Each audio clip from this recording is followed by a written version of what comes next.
그럼 오늘 사람책 또 프라텍으로 여러분께 멋진 강의를 해주실 유희석 소장님을 소개해드리겠습니다. 현재 사통팔달 연구소장으로 계시며 교육, 복지 등 상담 활동을 하고 계시며 주요 경력으로서는 LG전자 TV 연구실 설계 선임 연구원을 하셨으며 청장년 성인 대상으로 교육 및 상담 활동을 하시고 학생 상담 및 위센터 전문 상담 기관을 하셨습니다. 바쁘신 중에도 기중한 시간을 내어주신 유희석 소장님을 큰 박수로 맞아주시기 바랍니다. 네, 선생님 소개 잘해주셔서 감사합니다. 네, 반갑습니다. 유희석입니다.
여기 오님도 LG전자에 있을 때 선배님들 좀 와주시네요.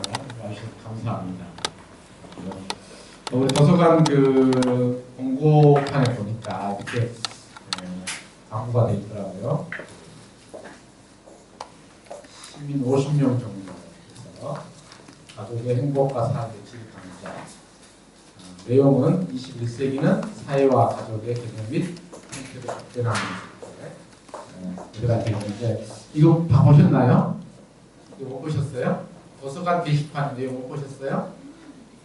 못 보시고 그럼 여기에 설치되어 있는 배너 보시고 오신 것들이 오셨어요? 네, 잘 오셨습니다. 지금 시간이 2분 전이거든요. 그래서 제가 시작 본론 들어가기 전에 말씀을 좀 나누고 시작하겠습니다. 사실 저는 이걸 시작하면서 굉장히 좀 마음이 힘들었습니다. 어떤 분들이 이런데 관심을 가지실까 굉장히 좀 흥분됐고 기대가 많이 됐습니다.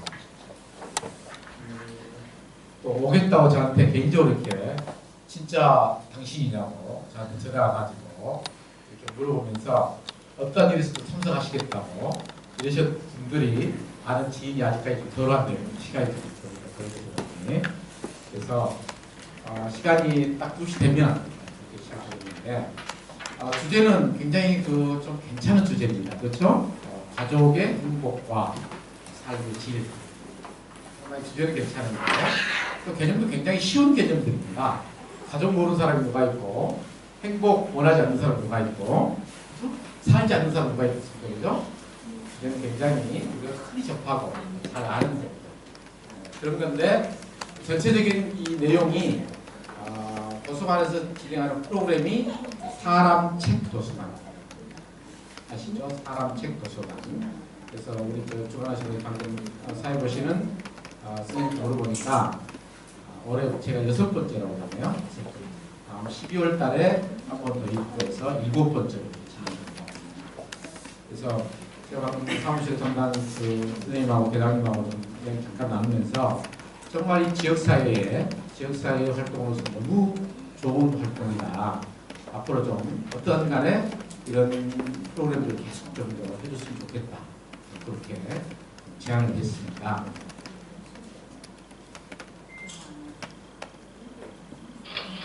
자, 이제 시간이 됐기 때문에 제가 바로 진행을 하도록 하겠습니다.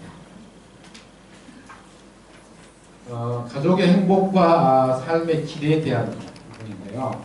저는 그 사통 8달 연구소 소장을 맡고 있는 유희석이고요. 아까 경력을 설명해 주셨듯이 이제 LG전자에서 12년 한 10년 정도 이렇게 하고 제 자영업을 10년 정도 하고 다른 일을 겸하면서 하고 있습니다. 네. 제가 이 삶의 질이라는 것을 이렇게 굉장히 추구하게 된 계기가 있습니다.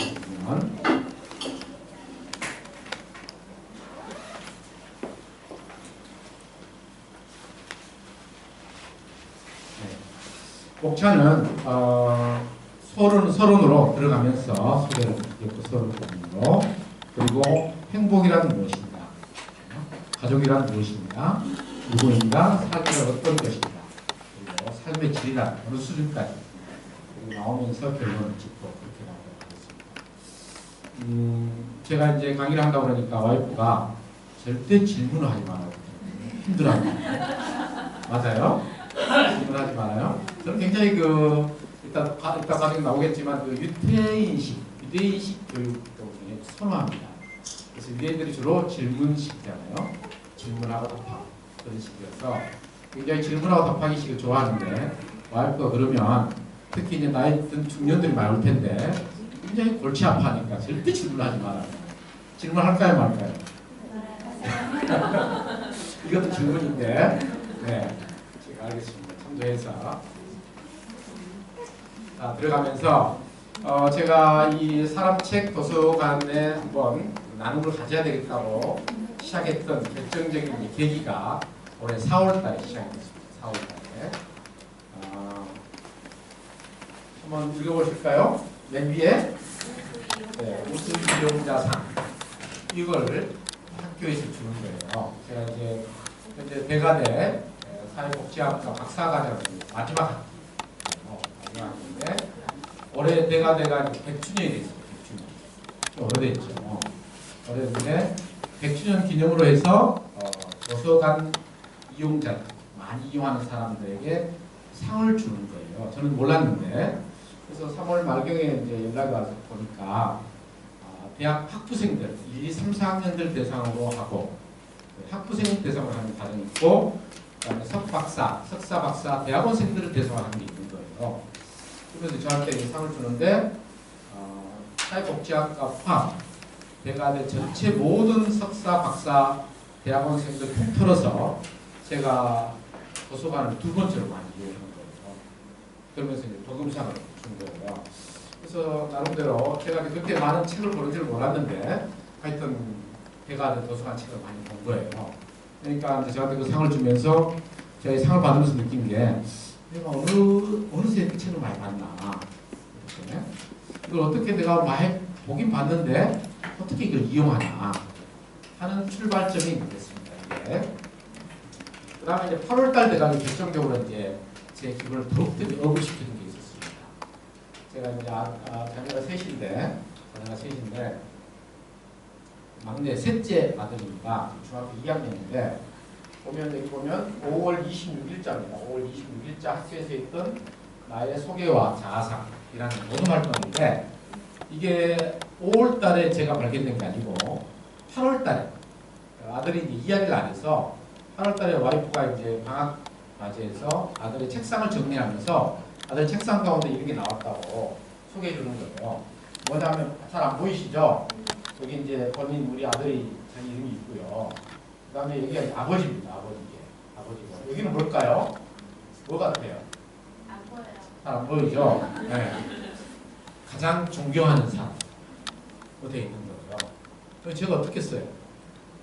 그죠? 정말 기분이 째졌습니다. 네. 너무 기분이 좋아가지고 제가 아들한테 엄청 홍보를 해줬습니다. 네. 그래서 이렇게 내가 셋째, 첫째, 둘째도 이야기 나오겠지만 셋째 막내가 중학교 2학년 남학생인데 중학교 2학년 남학생이 그것도 아빠를 이렇게 존경할 수 있다? 참 그건 흔한 일은 아니에요. 사춘기니까.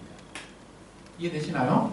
네. 그래서 사춘기에 중학교 2학년 남학생이 아빠를 가장 존경한다. 그것도 학교에서 모두 활동으로 공개한다는 것은 쉬운 일 아닌데 저한테 굉장히 어떤 보약보다도 큰 보약이었습니다.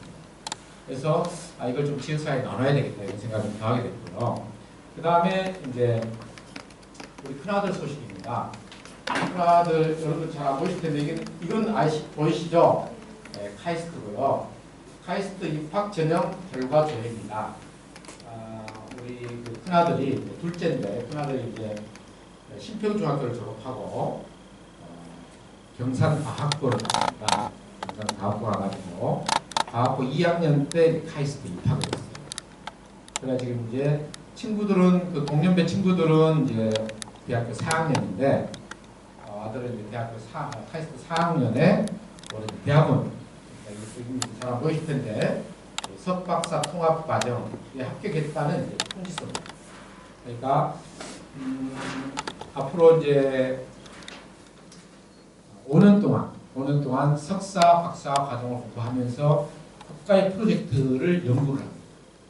대학원, 카이스트 대학원생이 다 그렇거든요. 그래서 국가의 프로젝트를 연구하면서 연구비를 받습니다. 사례비로 받습니다. 공부하면서. 그리고 군 면제가 됩니다. 엄청난 혜택이죠, 그죠? 작년에, 그러니까 3학년 때 우리 아들한테 들어갔던 돈이 연말 정산할 때 뽑아보니까 15,000원. 15,000원. 그런데 이제 15,000원 들어간 것은 들어간 거고, 매달 한 50만 원씩 받고 생활했습니다. 연구한다고. 돈을 많이 벌어줬죠. 물론 제가 다 썼지만 참여자 상관없고. 그래서 제 자신도 그렇고 다음에 두 아들도 그렇고 나중에 딸기가 좀 나오겠지만 근데 가정적으로는 상당히 좀 성공한 사회가 아닌가 생각하면서 이걸 지역사회에 좀 나눠야 되겠다. 기법들을 그런 생각에서 이 사람책 도서관 이렇게 강의하고 있습니다. 좀 더 보면은 제 자신을 좀 보면은 제가 가족 심리치료사입니다. 심리치료사 이렇게 오랫동안 2008년부터 지금까지 활동하고 있으면 됐죠. 그 다음에 이제 청소년 상담사고요. 그리고 이제 사회복지사. 그리고 이제 사회복지 상담 석사고요. 그리고 제가 설명드렸다시피 사회복지학 박사과정 마지막 학기 한 달 딱 남았습니다. 한 달 정도 공부하고 나면 박사 수료합니다. 그래서 이 부분을 지역사회학교 좀 나눠야 되겠다. 여러분들 다 이제 알고 있는 내용이지만 가족은 누구인가 다 알고 있는 내용들이죠 사실은. 근데 이걸 제가 박사과정 대학원 공부를 해보니까 다 알고 있는 내용을 어떻게 이걸 잘 구조화시키느냐, 잘 꿰매느냐. 우리 속담에 구슬이 소말이라도 뼈야 보배다. 그 꿰는 방법을 가르쳐 주는 게 대학원 공부예요. 그러니까 저도 이제 이따가 나오지만 그리고 유대인들의 자녀교육법, 그다음에 대화법 이 책을 제 나름대로 좀 많이 봤어요. 근데 그걸 이렇게 잘 정리를 해서 논문으로 발표하고 이렇게 강의하고 이런 것들을 사실 잘 못했는데 대학원 다니면서 그런 훈련을 받습니다. 이해되시죠? 네, 그렇게 했고요. 그래서 전통적인 가족 형태는 이렇습니다. 아시는 내용이죠? 조부모, 부모, 본인, 형제자매, 자녀, 손자녀. 그래서 보통 이제 나중에 가계도 나오는데 보통 가계도는 본인이 중심으로 부모, 조부모 이렇게 3대의 가계도를 그립니다. 그래야 그 가정의 내력을 알 수 있기 때문에 그래서 보통 복지상담 심리 쪽에서는 항상 가계도를 3대 정도 보게 됩니다. 근데 우리가 생각을 많이 하는 것은 본인을 중심으로 해서 자식들이 얼마나 잘 되느냐 여기에 많이 치중되어 있잖아요. 그죠? 그리고 손자녀까지 대부분 분들이 이제 자식에만 이렇게 몰두를 하는데 사실은 생각을 늘 염두에 둘 것은 손자녀까지 염두에 두셔야 됩니다. 그게 다 내력 아닙니다. 전통적인 가족 형태는 이렇고요. 그 다음에 이제 요즘 급변하는 가족 형태입니다. 급변하는 가족 형태가 어떻게 바뀌느냐. 한부모, 돌싱들. 흔히 우리 이제 보게 되고 듣게 되고 접하게 되죠. 돌싱들. 여러분들 주변에는 없나요? 없어요? 그래요. 우리나라가 전 세계 이혼율 최고 수준 아닙니까 지금? 그런 건 들으시죠? 네. 돌싱들이 또 많다고 하는 때는 이렇게 한부모 가족 굉장히 많아집니다. 그 다음에 이제 다문화는 많이 들으시죠? 네. 우리나라 정부 예산이 복지 쪽에서도 이 다문화 복지 쪽에 굉장히 많이 투입되어 있습니다. 그 다음에 이제 동성애 요즘 이제 가장 사회적으로 이슈가 되고 있습니다. 교황께서 얼마 전에 이제 그 천주교에서도 다문화 동성애를 수용하자 그 전체 의견을 제출하는 바람에 그리고 지금 서울시장인 강호수 시장이 미국 가가지고 아시아 국가 중에 가장 먼저 동성애를 합법화해주는 국가가 됐으면 좋겠다. 이러면서 이 동성애가 지금 굉장히 핫 이슈가 되었습니다. 그래서 이제 앞으로는 동성애 가정, 남자 대 남자가 부부가 되는 법적으로, 여자 대 여자가 부부가 되는, 이해되나요? 이해 잘 안 되시죠? 네. 참 거북스럽습니다. 굉장히 거북스러운데 실제로 이 선진국들은 많이 씁니다. 특히 이제 프랑스 이런 데는 굉장히 부부가 이혼 법적으로 부부가 아닌데 자식을 인정해. 좀 생각이 좀 안 맞죠, 많이? 그런데 지금 선진국들은 많이 그런 현상들이 있습니다. 그래서 이런 가족의 형태가 변하고 있다는 것입니다. 저희 가족의 이제 그 가계도를 약식을 한번 해봤습니다. 네. 제가 여기 있고요. 네. 그 다음에 이제 부모님, 그 다음에 장인장모님 다 순교에 계십니다. 순교 계시고, 그 다음에 아내가 있고, 세 자녀가 있습니다. 아까 이제 장남하고 막내에 대해서 간단히 소개를 드렸는데, 딸은 이제 이 아들이 있는 그 카이스트 하고 이렇게 벽을 두고 옆에 이제 국가연구소가 있습니다. 거기는 대덕연구단지니까 그 국가연구소에서 지금 연구원을 하면서 아들하고 딸이 이제 아들이 주로 이제 다른 담을 넘어가가지고 누나를 만나고 이런 가까이 대전에 있습니다. 이렇게 이제 가족이 형성되어 있는데 어떻습니까? 이렇게 저희들은 이렇게 저하고 아내가 만나서 두 남자가 만나서 세 자녀를 생산적인 그 흑자를 냈습니다. 자녀 생산 흑자. 근데 여기서 자녀들 둘 이상 되시면 손 한번 들어보세요. 자녀들 둘 이상. 저부터 되시네요. 하나이신 분, 자녀 하나이신 분. 하나이신 분들 있으시네요. 네. 남녀가 이렇게 만나서 이렇게 자녀 하나를 넣으면 어떻게 됩니까? 자녀 출산의 적자입니다. 적자. 네. 저는 그래서 제 주변에 가까운 젊은이들에게는 꼭 셋씩 낳으라고 얘기합니다. 제가 셋을 낳기 때문에 더 자신 이야기를 하는데 저는 5명을 놓으려고 그랬습니다. 5명. 개인적인 소망은 그랬더니 아내가 뭐라고 했겠어요? 응? 아내가 뭐라고 했다고? 네, 짐승이라고. 네, 저보고 짐승이라고 해서 대상 짐승 소리 안 들으려고 말을 못했고 이 큰딸과 막내가 9살 터로 아들과 둘은 7살 터로 이렇게 사고를 쳤습니다. 요즘은 이제 막내만 집에 있으니까 제가 아침마다 맨날 뽀뽀를 해줍니다. 너무 귀여워요. 자, 지금 볼 영상은 가족과 함께할 시간은 얼마나 남았나 하는 제목인데요. 지금 굉장히 그 전국적으로 히트를 치고 있는 그런 동영상입니다. 보신 분들 있으실 거예요. 지금 보신 분들은 한 번 더 생각을 해보시고 안 보신 분들은 이 동영상을 좀 주의 깊게 보셔야 됩니다. 과연 가족과 함께할 남은 시간이 얼마나 될 것인지 주의 깊게 한번 보시기 바라겠습니다.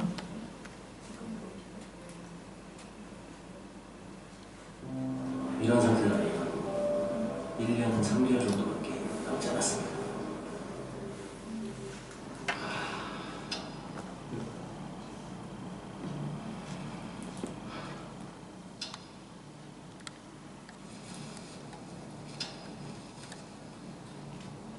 이거 아직 뭐 해야 될 게 많은데 그게 다 물거품이 되는.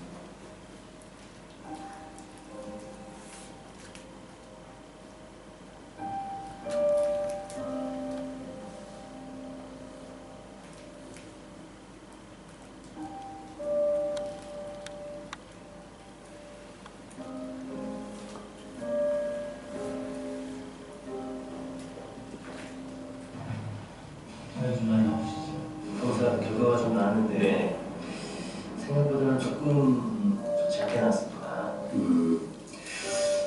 이런 말씀 드리기 좀 뭐하지만 이런 상태는 한 9개월 정도 나오실 것 같습니다. 뭐가요? 뭐가 잘못? 6개월 정도밖에 남지 않았습니다. 네? 뭐가요? 결과를 좀 드릴 테니까 차가 보고 계시면 제가 갔다 와서 다시 설명을 드리겠습니다.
실제로 나한테 나온 게 정말 이 기간이 맞구나. 아버지 돌아가셨을 때 이제 어머니한테 잘하자. 그때 당시에는 뭐 보약도 줘가지고 뭐 드리고 그랬는데 시간이 지날수록 그게 무뎌지더라고요, 감각이. 출산하고 6개월 쉬고 이제 출근한 지 서너 달 됐거든요. 계속 같이 하루 종일라도 같이 있고 싶고 많이 사랑한다고 하고 싶고. 서울 올라와서 공부한다고 보험한다고 몇 년이고 이러다 보니까 지금 나이는 찼는데 효도라고 건강한 건 별로 환경 이렇게 주위에 가족도 못 챙기면서까지 이렇게 살아가나 해서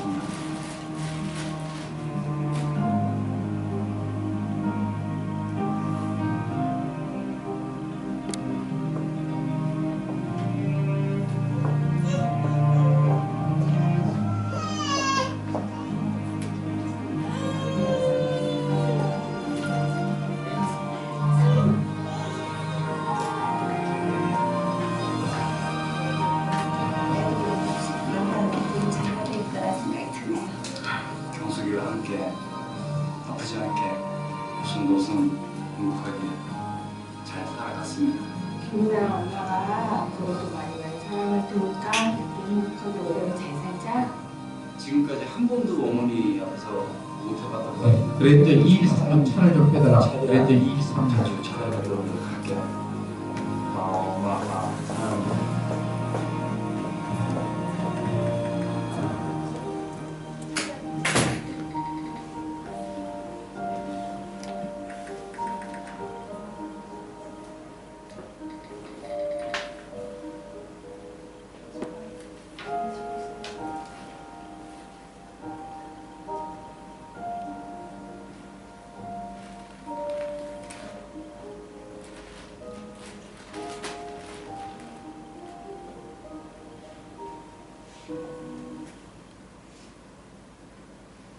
네, 생각해 보십시오. 당신에게 남은 가족과 함께할 시간이 얼마나 필요한지. 어느 회사의 그 광고 동영상인데요. 네, 가슴 찡하게 다가오는 내용이죠. 여기에 이제 등장인물들을 보면 젊은 사람에 대해서 56세 가장까지 전절 연층을 골고루 등장시켜가지고 전 가족층을 볼 수 있도록 세심하게 보는 그런 현상이 나타났습니다. 그래서 지금 전 국민적인 공감대를 이루고 있는 5분짜리 동영상인데 마지막 가면 제가 마지막을 잘랐는데 회사 광고 카피입니다. 마지막에 잘랐지만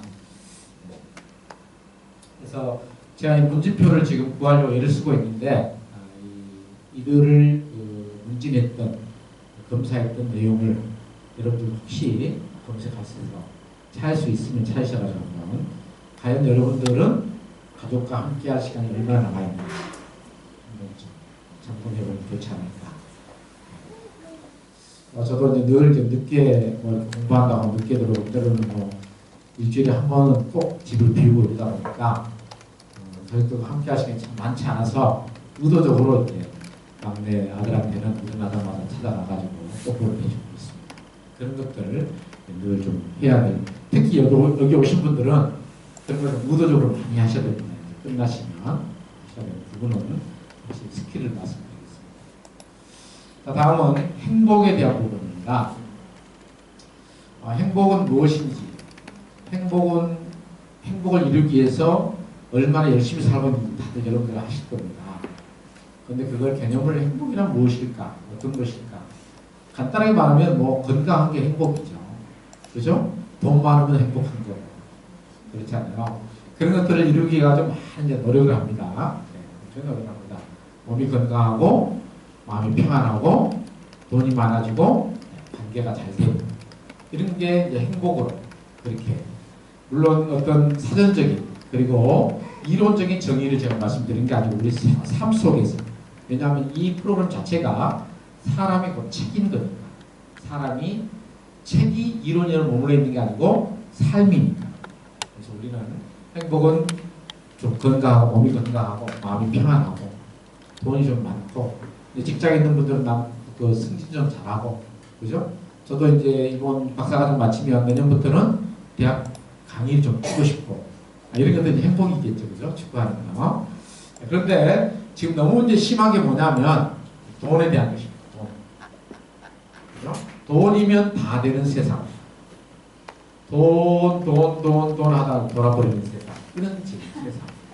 네. 좀 이따 이제 데이터가 나올 겁니다. 뭐니 해도 머니가 최고인 세상. 그죠? 물질 만능주의 이런 시대에 우리가 살고 있습니다. 그런데 여러분들도 많이 느끼신 분도 있지 모르겠지만 돈이 인생의 전부가 아니라는 것은 금세 드러납니다. 돈으로 안 되는 것들이 많죠. 한 좋은 글귀만 봐도 돈으로 침대는 살 수 있어도 잠은 살 수 없다. 그런 이야기 들어보셨나요? 네. 돈으로 집은 살 수 있어도 또 뭐는 살 수 없다? 그런 내용도 많잖아요. 그래서 돈이 워낙 이제 강조되는 세상이다 보니까 사실은 너무 거기에 함몰되어 있고 너무 거기에 치우쳐져 있는 경향이 많습니다. 이걸 빨리 깨고 나와요. 이 부분.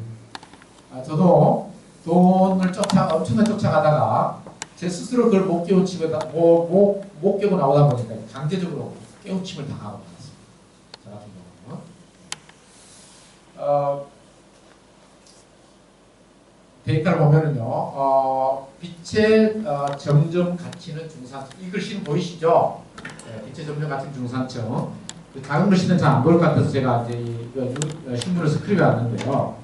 이게 이제 통계청, 그리고 금융감독원, 한국은행이 지난 3, 4월 두 달에 걸쳐서 우리나라 2만 가구를 대상으로 해서 실제 조사를 한 것입니다. 그래서 가구별 자산, 부채, 소득, 지출 이런 부분을 조사해서 제목을 2014년 가계금융 복지조사 결과라는 제목으로 발표를 한 데이터입니다. 이 데이터에 보면 중상층 정도 되려면 연령으로 보면은 중년층쯤 됐겠죠. 중산층 정도 되려면 그런 사람들이 점점 빛에 좁아지고 있다. 저도 이제 LG전자는 대기업에서 이제 과장으로 선임연구원으로 퇴직을 했는데 돈은 많이 들어올 것 같은데 와이프가 이제 교사를 했었기 때문에 가이드를 하고 돈은 많이 맞벌이해서 벌을 것 같은데 삶의 행복도랄까요? 만족도는 별로 나아지지 않는 그죠? 그런 것들을 여러분들 많이 느끼실 겁니다. 그래서 이 중산층에 대한 이 부채율 이렇게 6.6%로 이렇게 중산층이 3분입니다. 여기는 이제 극비층, 여기는 극상층이고 중간층이고 중산층인데 이분들이 점점 이렇게 부채가 늘어나고 있다는 것이고요. 3월 말 기준으로 해서 우리나라 가구당 부채가 5,994만 원 정확하게 6천만 원이 가구당 부채가 있다는 것입니다. 여러분들 가정에 6천만 원 정도 부채가 없으면 괜찮은 편인 거고요. 6천만 원 이상 부채가 있으면 평균보다 좀 더 부채가 많은 겁니다. 네, 그렇게 기준 잡으시면 되고요. 이 중산층의 부채 증가율이 10.6%로 전년도 대비 부채 증가율이 10.6%로 가장 부채가 많아진 그런 층이었습니다. 하나 더 데이터를 보겠습니다. 중산층은 아까 말씀드렸다시피 중년층 정도 나이가 될 거고요. 여기는 이제 결혼 전에 30세 미만 청년들, 그 다음에 사회 은퇴하기 시작한 60세 이상, 이들의 공통점이 있습니다. 빚을 갚기는커녕 늘어만 간다. 참 아이러니입니다.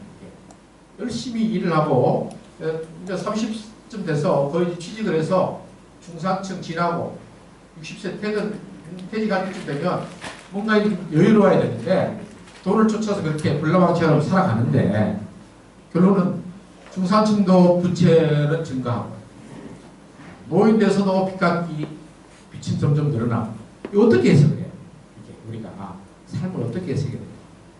이게 굉장히 큰 해결해야 될 문제 중에 하나입니다. 그래서 여기 신문 기사에 보면 66세 이상인 은퇴 연령층은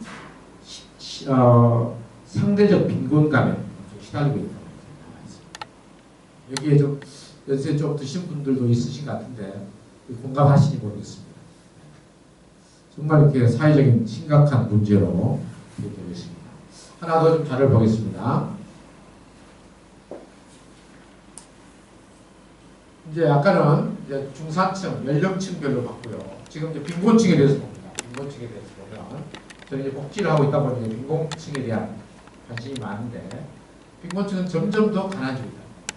국민 소득은 늘었는데 빈곤층은 더 강해지고 있다. 이게 이제 계속 확대되는 한국의 빈곤 차이라는 것이죠. 계속 이렇게 빈곤층이 늘어나고 있다. 이런 상황. 그러니까 이게 뭔가 잘못됐잖아요. 뭔가 잘못됐어요. 열심히 살아도 중산층 돼서 부채율이 증가하고 이제 사회적으로 퇴직할 때 됐는데 빚은 더 늘어나요. 빚에 더 시달려요. 이게 대표적인 이제 자본주의 시대입니다. 자본주의 시대. 돈만 쫓아갔을 경우에 나타나는 결과적인 현상입니다. 그럼 이제 우리가 어떻게 해야 되느냐 생각을 좀 바꿔야 됩니다. 오늘 핵심 내용입니다. 뭐냐? 행복해지려면 돈보다는 뭐를? 돈보다는 관계를 더 중시하고, 다른 말로 말하면 일보다는 관계를 더 중시하고, 우선시하고. 관계에서도 여러 관계가 있습니다. 뭐 친구 관계, 그다음에 뭐 가족 관계, 그다음에 직장 동료 관계, 여러 관계가 있을 수 있는데 그 중에서도 첫 번째 순서를 어떻게? 가족 관계. 이 관계도 이제 세분하면 여러 가지가 나오는데, 친구 관계, 어떤 사람은 이제 특히 남자들은 친구 관계 한다고 가족들 팽개치고 나가는 남자들 있죠? 혹시 여러분들 중에도 있으시나요? 고개를 끄덕이신 남편이 그러시나요? 그건 아니에요? 주변에 있습니다. 그래서 저도 이제 LG전자를 퇴직하기 전부터 몇 년 전부터 고민을 하면서 언제 퇴직할 고민하면서 미친 듯이 일을 하면 좀 더 잘 나갈 수 있을 것 같더라고요. 미친 듯이 회사에 내가 충성을 하면 가족을 뒤팽개치고 일을 우선시하면 내가 좀 더 잘 나갈 수 있을 텐데 하는 그런 생각이 들어서 저는 이제 그걸 순서를 바꿨죠. 가족을 우선시하는 그렇게 기억이 지금 납니다. 그래서 우리가 이제 이 강의의 핵심입니다. 핵심 내용이 부부, 그 다음에 부모 자녀 관계, 자녀의 진로 부분에서 대화 기술과 교육 지도 기법에 대한 부분인데 오늘은 총체적으로 이제 핵심만 간단하게 말씀드릴 겁니다. 그러니까 결론 부분에 다시 말씀드리겠지만 아까 우리 조수관 대장님 담당 선생님하고 말씀을 했는데 이 앞으로 우리 국민들이 행복해지려면 저를 포함해서 여러분들이 행복해지려면 국가에 기대해서는 안 됩니다. 국가에 기대해봐야 실망만 계속해요. 그러면 회사, 이제 이 사회를 움직이는 어디든지 간에 그 국가를 움직이는 두 개 조직인데 하나는 국가고 하나는 이제 기업입니다. 국가는 전체적인 법이나 정책 이런 것들을 만들어내는 국가고요. 그 다음에 기업은 돈을 벌어서 이제 복지 부분들을 메꿔주는 겁니다. 이 두 개의 축이 이제 그 조직을 돌리고 있는데 그 두 개의 축이 잘 기능들을 못합니다. 기업은 자유주의로 가면서 돈벌이 현안입니다. 국가는 그걸 다 감당을 못하고 그러면 어떻게 해야 되느냐? 이제 우리들이 소그룹들이 지역 단위 소그룹들이 자발적인 그런 활동들이 일어나야 됩니다. 시민운동이 과격한 게 아니고 서로 잘 되잖아요. 소그룹들의 모임들이 많이 생겨나야만이 그 지역사회 주민들, 그 국민들이 행복지수가 높아집니다. 그런 것을 앞으로 좀 했으면 좋겠습니다. 행복이란 무엇인가? 여러분들 이제 이게 제가 두 개의 톱니기어를 이렇게 만들어놨습니다. 빨간 분자는 톱니밖에 이렇게 좀 드문드문 있고 여기는 이렇게 바가 있습니다. 여러분들 다 이렇게 남녀가 만나서 부부라는 새로운 타이틀을 갖게 됩니다. 결혼을 하면서. 그렇죠? 근데 결혼하다 보니까 이 톱니바퀴가 잘 물려 돌아가는가요? 어떠세요? 잘 돌아가세요? 저희 부부도 결혼한 지 며칠 안 지나서 싸웠던 적이 있습니다. 심지어는 뭐 들리는 이야기를 보면 그 신혼여행 가기 전에 공항에서 싸워가지고 신혼여행도 못 가고 돌아섰다는 그런 소식도 한 번씩 들은 적이 있으시죠? 예. 남녀가 만나서 사랑을 해서 부부로 인연이 맺어지면 이 톱니바퀴가 잘 돌아가야 되는데 그렇지 않습니다. 행복을 추구하면서도 잘 안 되는 현실. 왜 그러냐면 그 기법들, 간단한 기술들을 익히지 않기 때문에 그렇습니다. 그래서 요즘에는 예비 결혼학교 이런 것도 만들자 이런 제안들도 많이 있잖아요. 네. 제가 이제 5쌍을 준비를 해서 3쌍이 결혼을 했어요. 그래서 제가 5쌍을 소개를 해서 지금 또 1쌍을 소개를 하고 있는 중인데 잘 됐으면 좋겠어요. 네. 5쌍 정도로 이렇게 준비를 시키고 싶은데 결혼시키고 싶은데 5쌍 소개해서 3쌍이 결혼했는데 하여튼 지금 나름대로 이렇게 좀 잘 살았으면 좋겠다는 희망상 쉽지가 않아요. 자 여기서 이제 부부가 이렇게 결혼을 하고 시간이 지나면 자녀가 태어납니다. 그죠? 자녀가 태어납니다. 그러면 이제 부부는 또 다른 이름을 달게 됩니다. 부모란 새로운 이름을 남녀에서 부부로 그리고 이제 부모로 이렇게 새로운 타이틀을 얻으면서 자녀가 있습니다. 저희들은 자녀가 이제 셋인데 이 5바퀴가 막 톱니바퀴가 잘 이렇게 돌아가면 얼마나 좋겠습니까? 그죠? 네. 어떻게 여러분들 잘 돌아가시나요? 톱니바퀴 잘 맞아 돌아가고 있어요? 네. 혹시 그 사춘기 자녀가 있는 가정 한번 손 한번 들어보실래요? 사춘기 자녀 중고 학생들이 있는지 한번 손 들어보실래요? 여기는 다 아니시네. 여기 다른 초등학교까지밖에 없으세요? 젊은 분들인 것 같아서 그죠? 네, 초등학교까지. 그러면 이제 하나 또는 둘이 있을 텐데 초등학교 한 5학년쯤 되기 시작하면 자기들 멋대로 하려고 그러죠? 그때부터 이제 자아 정체감들이 느껴지기 시작합니다. 자아 정체성. 그러니까 이제 자기 멋대로 하려고 하도록 해줘야 되는 게 부모의 노력입니다. 부모가 이제 초등학교 5학년쯤 되면 그 자녀가 잘 될 수 있도록 이렇게 서포팅을 해줘야 되는데 한국은 교육력이 없다 보니까 엄마의 마음대로 끌고 가려는 경향이 많습니다. 그런 경향이 굉장히 많아요. 숙제시키고 학원 보내고 점검하고 감시하고 검열하고 그죠? 근데 그게 중학교 때까지는 먹힙니다. 근데 고등학교 때부터는 잘 먹힙니다. 그 부분이 대표적으로 이제 제 아들이 이제 10개월밖에 나와서 이제 경상과고를 갔는데 경상과고에 다니는 학생들도 엄마가 매 주말마다 애를 데리고 서울로 과외를 데리고 간 애가 있었습니다. 경상과학고 정도 다니면 같으면 똑똑한 애 맞죠? 그런데도 그것도 부족하다고 매주 서울로 애를 데리고 와서 서울에 특별 과외를 시키고 이런 경우가 있습니다. 그런데 그런 아이가 대학 가면 어떻게 될까요? 독립심이 약합니다. 잘 적응을 못합니다. 저희 그 아들 같은 경우는 뭐 흔한 말로 방목했다 합니다. 주변에 그 선생님들이 얘에 대해서 이렇게 관심이 없으세요. 너무 막목했다고. 근데 제가 내면적으로 자신 있는 것은 사전에 아이 스스로가 그렇게 할 수 있도록 집에서 교육을 시킨 거예요. 지도를 한 거죠.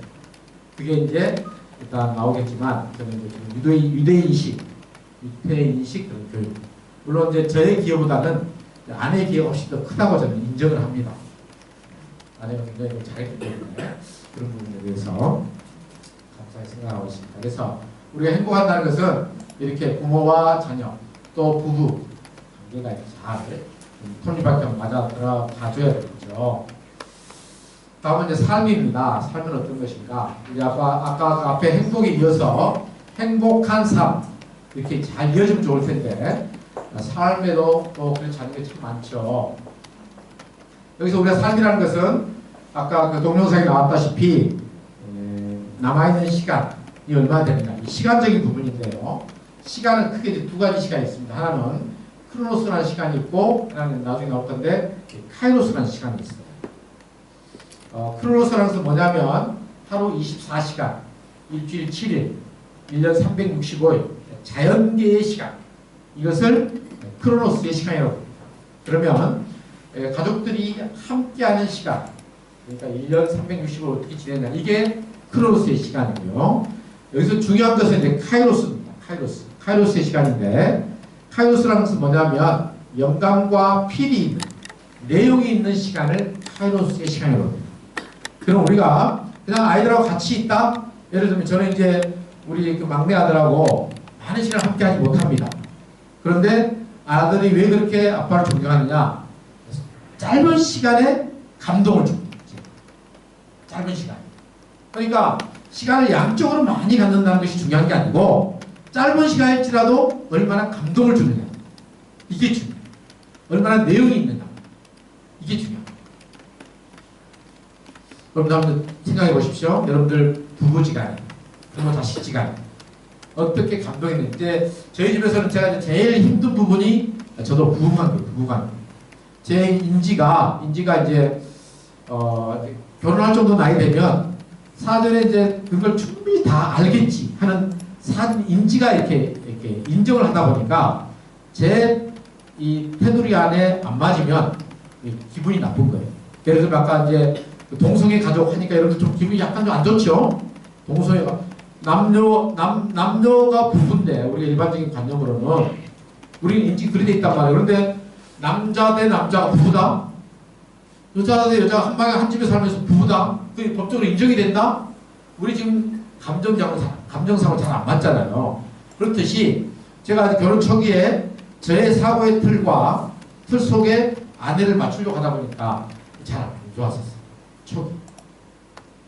그래서 여러분들도 그런 부분들을 얼마나 그러니까 서로가 공감할 수 있느냐, 서로가 감동할 수 있느냐, 이 부분에 대해서 짧은 시간이라도 그런 이벤트가 있어요. 그런 게 없으면 관계가 정이 싹 트이지가 참 아이러니입니다. 우리나라가 이제 세계 최고의 교육 수준을 가진 그런 나라인데 이 데이터는 11월 12일 날 며칠 전이죠.